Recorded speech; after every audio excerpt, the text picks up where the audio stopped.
What is up, everyone? All Barcelona fans, and of course, especially now football fans. I'm back now with the second video of the Euro tournament. I'm gonna go through the second match day, the match stage, the second round, whatever you want to call it, of the group stage. Um, just a heads up, of course, the first one of the final round has already been played from Group A, and we have a confirmed kind of set up for that one for this Group A. I'm not gonna talk fully more about that. I'll talk more about the whole thing. Um,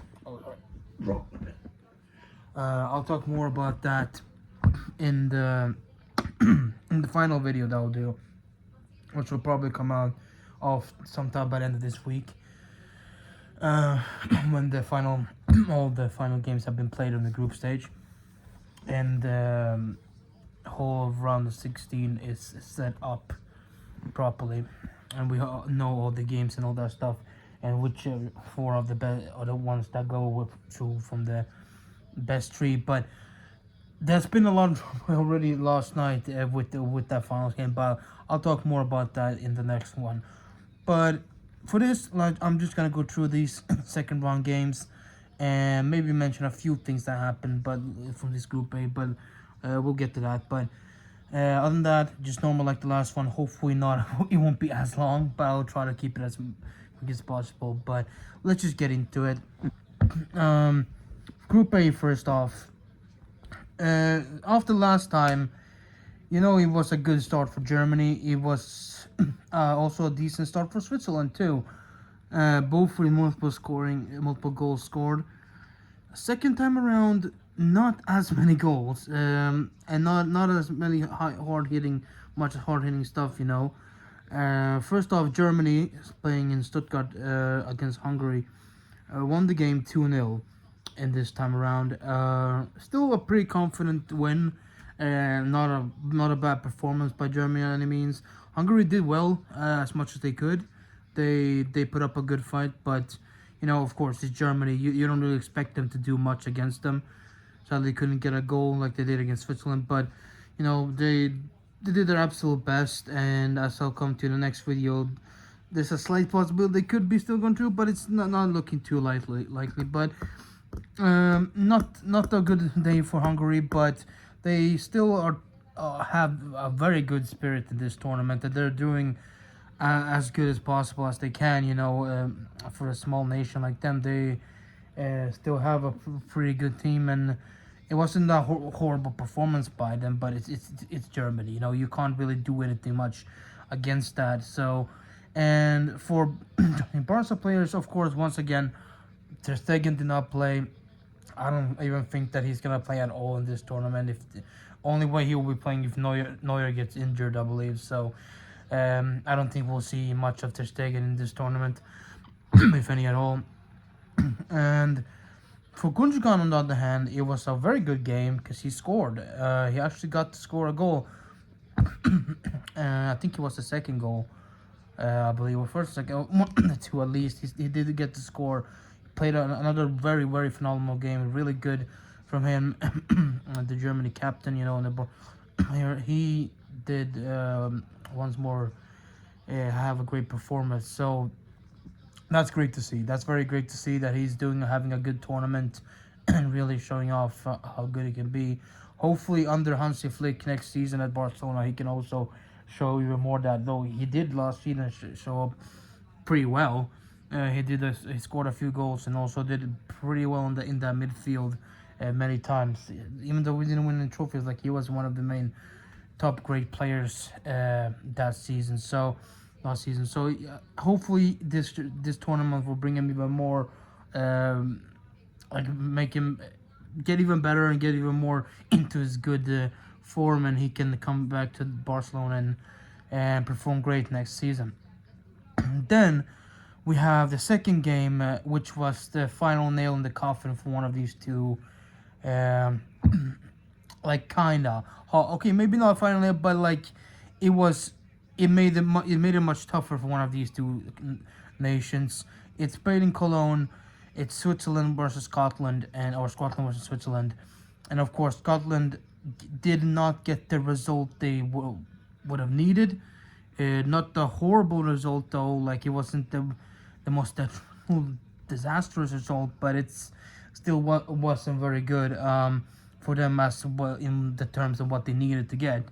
It was a 1-1 result on Switzerland on the other hand, and that was also not the greatest result they would have wanted. You know, against Scotland, they should be beating. So they, maybe even more for them. That was also something that kind of hindered their ways of in a little bit to get to secure a good position in second place. But it seemed though it doesn't really matter in the end because they have done enough still to really. I'm pretty sure they are 100% secured as it seemed now. They have secured that second place, but by their standards, they should have really done better in this game with the players that they have. And Scotland had just been looking very, very shaky and very, very weak.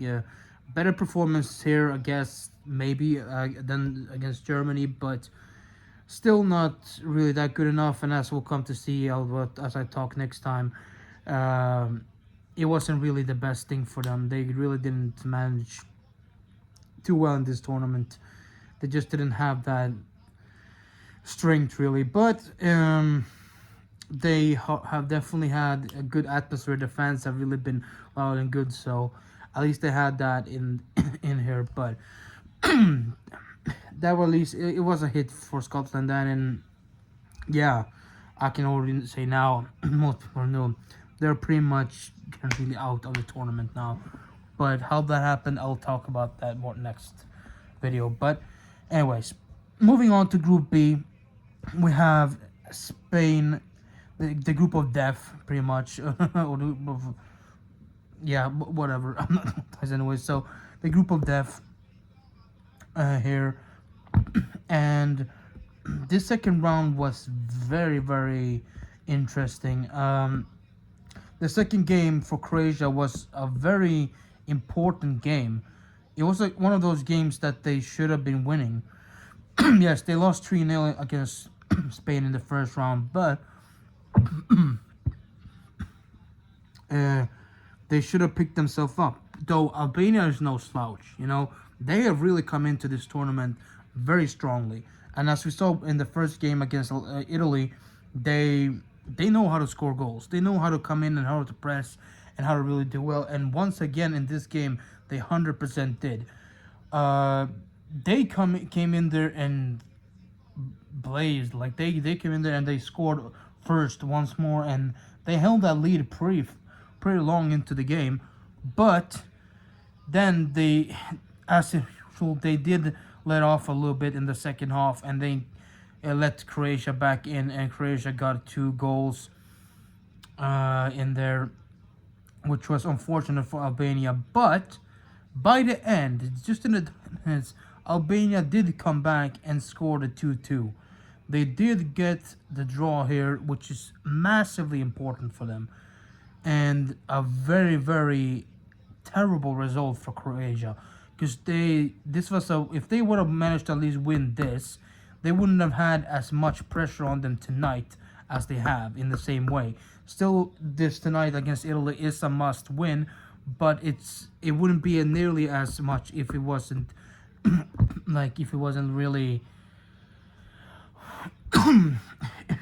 maybe a draw would have been enough for them, possibly, or some other factor would have played in. But as it stands now, tonight is a must win for them because of this result.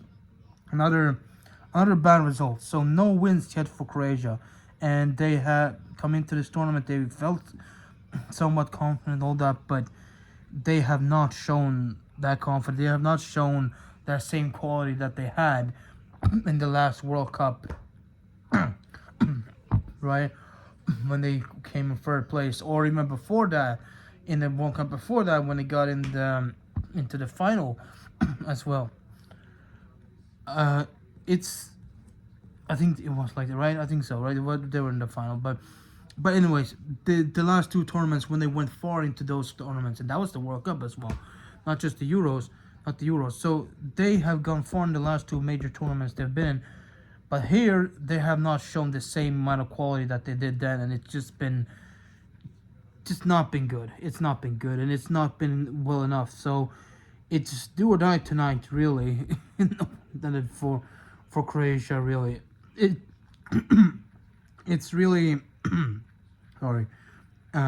It's really tough situation for them. So they need tonight to have a good performance against Italy, which is not an easy task. So we'll see what happens. And then in the second game, we have Spain versus Italy, the current champions. And this was a game that was very odd because Italy did not play terribly, but I think Spain played much better, had more control over the whole game, and they had plenty of chances. Spain had so many chances in this game to really score, and by the end, once again, like it's an own goal that decides this. I don't remember which player that was, one of those center for for Italy, but it hits his knee and it goes with from I think it was Nico Williams who crossed, and it goes in, and Spain get this win with a 1-0 thanks to an own goal. But it still is a deserved win for Spain because they did have the most control overall and they had the most chances. So it's pretty much is a fair result. But they do get away a little lucky there. In that sense, not as a big scoring game for them as it was versus Croatia. But they face Albania tonight. They're already secured the first place. They've already secured first place in this group. They don't have much to worry about. Even if they do lose against Albania, they are pretty much secured that spot, and they can rest many players, and I think they will. I think the coaches has done some rotation and stuff like that tonight, but I don't even think Lamine starts tonight. But speaking of him, he did very well in the last game as well. Once more, really got through all of those Italy defenders and all that kind of stuff. He's once again one of those players who is center of attention in this Spain team, and it's so wonderful to see that. Lamine has been absolutely incredible in this tournament, and I hope we can pair him up with Nico Williams next season. I hope we can really do get to sign Nico Williams, but it's a lot with that transfer because he's asking a higher salary, and the set price for him is around when it adds up around 60 million or something. So I think it's a lot to that, but I'll talk more about that in another video coming up. But hopefully we can. But for Lamine Yamal, wonderful performance, and Pedri as well, not bad performance at all. Did well too for the how long he played. And Ferran Torres came in as well once more. So it's a little bit like that. No Fermin Lopez once again, but it looks like possibly he will be starting. I haven't checked the the lineup fully. I don't know if he did start. He's starting, but I'm pretty sure he will be featured tonight in some way if he isn't starting already. I'm sure we could be seeing Fermin Lopez as well tonight. So that's great. Spain already through, and we'll see who they face. It's one of the group the third place ones, I believe. So, yeah, exactly. One of the third place ones of either group A, D, E, or F. So, we'll see. A, D, F, not the group C. So, that's pretty much what it is. But speaking of group C, let's move on. We have group C, and we have the first game here in this round. We have Slovenia versus Serbia in Munich. This one was a much better one for Serbia than the first game, or much better result, should I say. The performance overall wasn't anything spectacular. For Slovenia as well, they stepped up a bit. Another draw for them, just like in the first one versus Denmark. So they are having a decent tournament, Slovenia. They're not playing horribly, so they're not playing too bad. So they actually can be doing something here. They could possibly get something out of this. It depends on what happens tonight versus England. uh, it's very not tonight. I mean tomorrow probably. What happens tomorrow versus England or whenever it is. We'll see what happens. It's not totally all lost for them. So it's interesting. It's interesting to see what can happen there because this group is very very strange. It's a lot of barely any goals scored. 3 draws have been the other game as well. Denmark England also draw 1-1, and it's funny, it's 1-1 draws. Only England versus Serbia ended in a win for England, and that was only because of an own goal as well. So it's gonna be interesting to see how this last round tomorrow goes, and if we get another draw like that, then that's gonna be something. But yeah, 1-1 Serbia and Slovenia in Munich. They both of the teams looking not the best, but also not terribly. Definitely a better result for Serbia this time around, but still not maybe fully enough. We'll see what happens in the last round. But Slovenia, I think they will probably be happy with this. Not They haven't lost yet, so for a nation like that, I don't think it's all of a terrible result. Really, have 2 draws in a big European competition is against two kind of on paper much stronger teams than they are. So like in Denmark and Serbia. So I think it's not a horrible result for them. They do that well, and hopefully they can manage to do something in this last round. I love seeing the underdog nations do well and get through pretty great way. We saw that in the Group A last night as well in some way as well. But I'll talk about that next time. But yeah, that's pretty much that situation. I like seeing that. And then we have the second draw, 1-1 draw.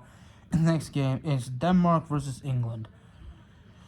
And wow, I haven't seen so much talk from a nation and then so little performance. It's pretty baffling because the way England have hyped themselves up so much, and then they deliver these type of performances. It's really insane to see. I don't understand how they're doing it something like this. It's just because they need to step up big time against Slovenia. If they do have another poor performance, yeah, it can not only cost them maybe the first place, but it can also just be very embarrassing for them because, yeah, that they did win against Serbia, but only because of a lucky own goal. It wasn't a good performance, and then this was just unbelievable poor as well. A draw against Denmark. What they get there. Denmark, on the other hand, they did good. They did good. England did score first through Harry Kane. But then, shortly after, they just dropped off again entirely once more and let Denmark score. It was one of those young midfielders from... I don't remember his name. I don't even going to try to say it. But it was one of those young Danish midfielders. So... name starts with H, I believe. But it's really strange. It's really strange how England does this. And then for the rest of the game, they just look toothless, really. They didn't really try as much. They had a few chances, but nothing really out of substance. It didn't really work for them in great way. I don't know if it's some of the players or if it's Gareth Southgate just not doing good enough. And he just doesn't have the tactics right. I don't really know what it is, but this is not a good tournament from England at all so far. From their standards, with the team that they have, with the players that they have, they should do much better than this. They were even talked about being possible favorites, one of the possible favorites for this tournament to win it. So I don't know what's going on there, but it's a strange situation, and we'll see tomorrow how this goes. against Slovenia, because if they fail there, it's gonna be a lot of bad stuff for them in the media. Already, Gary Lineker has already come out and said like they're playing like shit. So what is he gonna say if they fail there? Like it's gonna be even more bad press for them. So it's gonna be interesting to see how that group ends up. But yeah, not a good situation for England, but still not all um, totally done for them. They can rectify it tomorrow if they do put up a great big goal scoring performance. That's what they have to do. Score plenty of goals tomorrow and really show that they know what they can do. Yeah, I know it's against Slovenia, but like it's they should do better than they have done. A narrow win and a draw, that's not really what you would have expected, at least. I don't think so. Moving on. Now we go, and also, by the way, Christensen has also done great so far as well in Denmark. He keeps playing very well. That's wonderful to see. Now on to Group D. And yeah, this one is a little sad in a way, because yeah, let's go with the first one. Poland versus Austria. That game, at least. The next one, I have a few questions about one of the teams there, but we'll get to that in a minute. But for Austria versus Poland in Berlin, this was a must win for Poland. After just losing like that, like they did against the Netherlands in the first game, then going on and just dropping the ball here as well, conceding 3 goals. Austria scored first, but Poland came back in and scored a 1-1. Went into halftime with 1-1, but then in the second half, they just dropped off entirely. It just didn't look good. Even when Lewandowski came on, he couldn't do much. It just they looked like they didn't have an energy. It looked like they didn't have that motivation or really strength that they should have, and it just didn't work out. It didn't work out like it should work out. So this was a poor performance, and thanks to that, it's already pretty much mathematically set. It's like, yeah, it's over for Poland. They are out. They will not be advancing. They have no chance to be advancing. Of course, 2 losses. That's it. That's, you can't really come back from that. You can't really have a chance after that. Even if they do win against France, which I definitely do not believe they will. Even though France haven't been the best, but yeah.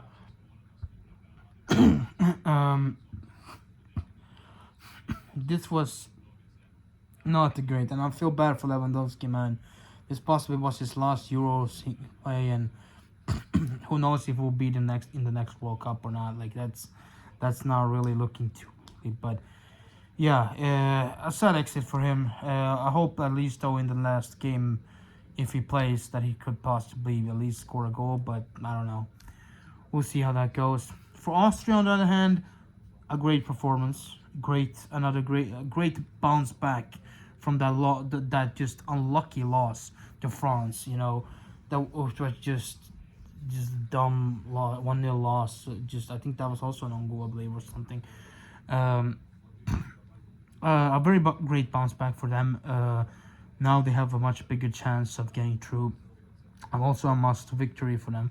So they are probably feeling very good about themselves, very happy with this.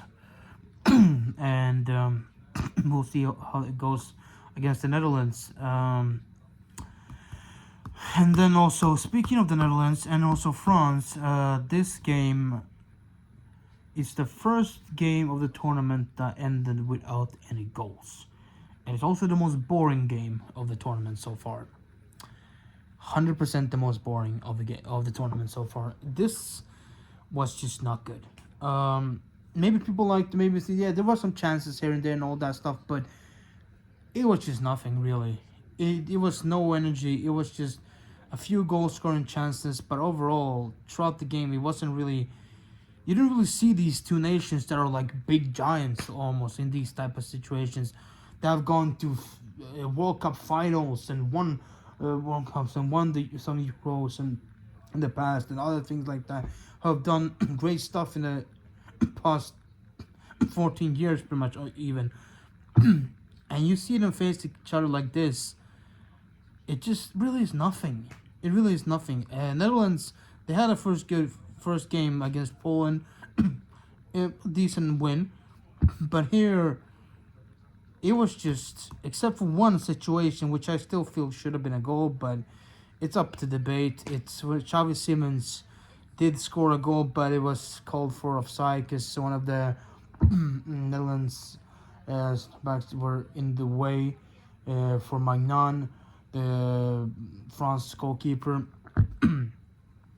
And I think he was they disrupted his view or something. I believe that's what they call it for. And I don't know. It was a little bit up in there. It was like, for me personally, I didn't really feel that it was like that fully, but I can kind of see where they're coming from still also. But it was a tough situation. Feel bad for Chelsea that I didn't get the goal there. Feel bad for the game. That at least then would have gotten something. Would have been more interesting. And for France, this is not good as well. On the other hand, France, like, yes, Mbappe did not play in this game. He was on the bench. But even then, that really doesn't change much, does it? They still have great players up front that should be able to score goals. Like, even when he played last time, they barely even won against Austria. So, I don't even know what the hell is going on with them either. Because this is, like, many of these big teams in this tournament are just not really showing up like they have been in the last few tournaments. France, yeah, they're still I guess they don't play horribly, but they just don't do enough. A 0-0 draw and a 1-0 victory, that is not something you expect to hear from the second place team in the world in the FIFA rankings. The team that was in the last World Cup final. Do you really expect to see that from someone like them? And with the squad that they have, with the players that they have, you know, the world champ, they won the ranking. They were world champions 6 years ago or something. So what is going on here? I don't understand it. They were the ones who were world in the final 3 years ago. They were world champions 6 years ago, and even before that, in 2016, they were in the final of that Euro tournament. Yes, in the last Euro tournament, though, they didn't do as great, but they made it semi-far. So, like, what is going on? Like, what is going on with France as well? Like, it's just baffling how this is like like a nation like that who should be scoring plenty of goals or at least putting up dominant performances. They're definitely not. You would have think that they would have been the ones who already secured the first place in this group, but they haven't. And it's all open now for the end of this game, end of this group for the last two games. You know, I'm sure they will be probably winning against Poland, but will it be because they score more goals than just one? I don't know. And Netherlands against Austria, that's going to be an interesting one as well. This is going to be an interesting end to Group D, because I feel like this is kind of the sleeper group of that, like half group of that, kind of. Because we still have a couple of big nations here too, so it's like the semi group of death, kind of, in a way. But it's very interesting to see how, and very surprising as well, how just not very great France has been. It's strange. It's a strange situation. I don't understand. But heck, it is what it is. Jules Koundé, for the Barca players, I guess he played well. Has been playing good. I can't even speak. He's done enough what he can do, like with the situation he's been in with the team. So no complaints really. He's been doing what he has told to be done. So yeah, a decent tournament from him so far. But overall, France, they need to step up and show why they have the ranking that they have in the world. So yeah, I don't know. Then we have Group E, and first off here in Düsseldorf we had Ukraine versus Slovakia. This was a game I was surprised that Ukraine won. I was 100% thinking that Slovakia was gonna get this because of Ukraine's poor performance versus Romania in the first match day. But Slovakia, I don't know if this is because of Slovakia just getting a total blackout there in the second half, or Ukraine really stepped up. But this game in Düsseldorf, I don't know. It was really strange. But Ukraine get a mildly important win for their chances now going forward. They needed this win, and that lifts their chances very much high. Because it's a situation there for them. Like if they want to maybe get that second place, they could possibly still maybe do it, but at least have a more of a better chance of maybe getting first. Also, like it was a good win for them. It was a 3 points that they needed to get, and they did. And it's gonna be interesting to see how they do against Belgium. But it's very unlikely that they will win that. But you know, who knows? Stranger things have happened. But hopefully, the best for them like that. At least they don't concede so many goals against Belgium. Well, I don't think they will. At least one thing I can tell you, at least they won't be conceding a goal from Lukaku because that man is cursed. As we see in the second game again. Yes, this time Belgium did win this one, unlike the first game and loss against Slovakia, which is why I also thought Slovakia could beat the Ukraine. But you know, this is what happens in football. But the Belgium this time they do win 2-0. Goals by I don't remember who scored the first goal. I think it was Tielemans, maybe. I think he's right. That's the name. Maybe I'm mixed up entirely. That's from like, I think it was or something like that. But De Bruyne scored the second one at least. That I know, and they did get somewhat of a confident win here in Cologne. I think they performed decently, but nothing super great. But it's definitely though it is a step up. It is a step up. A good. They picked themselves up from the last loss, and it in a definitely important win there, if for their chances going into the last round of claiming either the first and second spot. So it's all open there for Group E, but yeah, definitely a must win for Belgium, and they did get that. So that was definitely good for them. But once again, as I said, once more in the second game in a row, 3 times for 2 games now, where Lukaku has been denied a goal thanks to the goal technology, like either the VAR or the technology in the ball that has like been that kind of does something. It was once more an offside this time around, and this man is cursed. Like it's unbelievable. I just couldn't believe it. I just started laughing when I saw that. It was just absolutely crazy. It just is unreal how unlucky he has been in this situation. It's just, I don't get it. I really don't get how. We'll see. Maybe he gets more lucky in the last game. Maybe we'll finally get it. But I swear, if it happens again, then they're doing it out on purpose, man. Because what is that at that point? Like, how can you explain that? It's not the first time that's happened for him. He has done that plenty of times before too. Scored offside goals and other things, even for his clubs when he's playing club level. That's Lukaku is cursed. That's just how it is. We'll see if that curse maybe ends in the last game. Maybe not. We'll see. And also for Ukraine, I want to say they changed up the goalkeeper Lunin after poor performance in the first game was taken off for instead for another goalkeeper. I don't know who that was. I don't remember the name. I don't want to say what it, but another keeper that plays for. I think he plays for Benfica or something, or some other club like that. But at least Lunin was plays on the bench. So yeah, now we have Group F. Finally, and this goes long again. I'm sorry, but first game here. This group is also a bit like.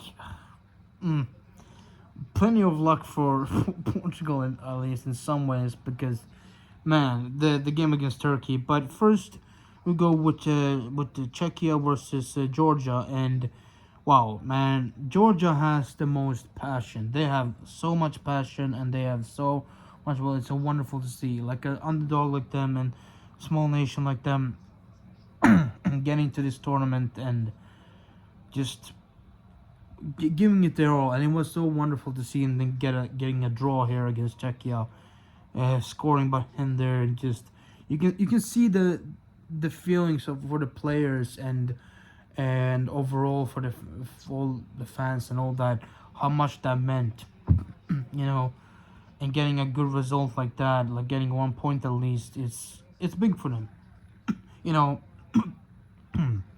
I don't think they will be getting either second or first, definitely not. But I think Portugal is already confirmed to be first. But it's a possibility, maybe, that they can get the third place, but it doesn't look too likely. But even then, even if they don't, like, they have shown very much great passion. This is their first Euro tournament, and they have come into this very strongly, very like filled with passion, and it's great to see someone like them. So.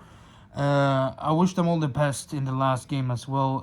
It's gonna be tough against Portugal, but they did the best that they could in this tournament, and they should be proud of themselves. And this game in Hamburg was no different. They definitely put up a good performance, and Czechia got a little bit shooken up as well. Like after a first poor performance, kind of like half poor, half good performance versus Portugal in the first one. Bit unlucky there as well. They didn't bounce back like they could, like they probably wanted to, and this was a tough draw for them. And then we have the second game, which is Portugal beating Turkey 3-0. And I just don't know, man. This is, as I said last time, is Ronaldo a hindering or like a more of an advantage for them? I still stand by that they still play better probably without him, because the most that he really did in this is cause an offside, that when they could have gotten a goal. But I'm not trying to think. I'm just saying as I'm seeing, neutrally, just saying as I see it. They play much better without him. He didn't really show up. Other than that, I believe it just didn't really see much of him. The other players around him played much better. But once more, it was just like in the first game, like when Czechia gave pretty much it away somehow. Turkey 100% gave this match away. This win for Portugal was mostly because of just Turkey just giving up, kind of almost. Like they just did not play well at all. They were just 100% out of this, and they even scored an own goal as well. Once more, and this is even not one of those accidental own goals. This was one of the worst, most embarrassing own goals I've seen in a long time. They're passing around, and like, and then one of the defenders he's like passes it back kind of towards the goalkeeper, and the goalkeeper just misjudges it, and it just rolls in. Absolutely horrible. Like at that point, I was just laughing because, like, yeah, okay, this is just dumb now. This is just really dumb. And yeah, after that they couldn't do much more anyway. Another goal came from Portugal, and it it was what it was, and Portugal pretty much has secured their first position. Congratulations to them as well for that, but they just also haven't been looking incredibly like threatening.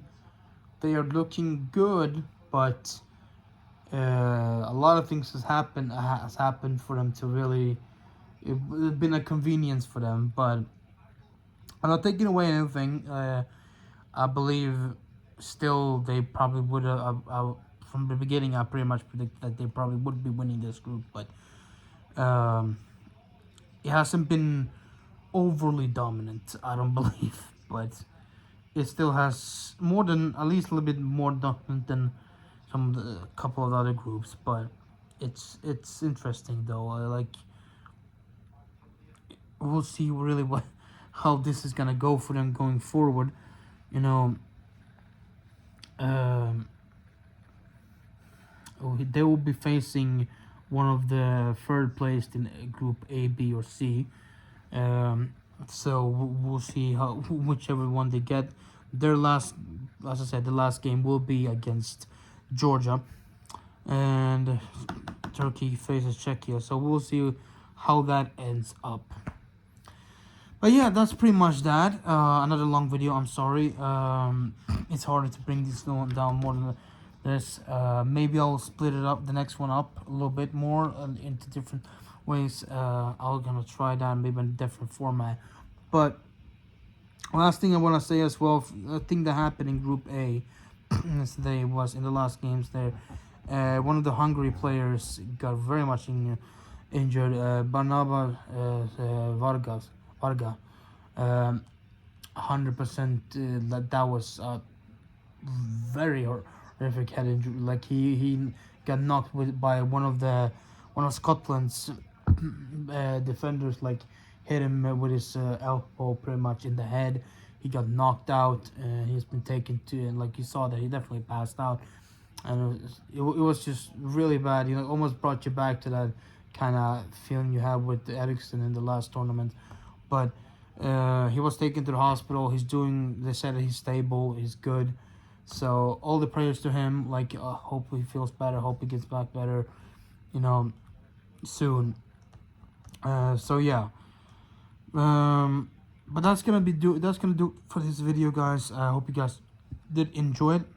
And as always, leave a comment down below and tell me what do you guys think about this tournament so far, which is your favorite, and what do you think about the group stages so far.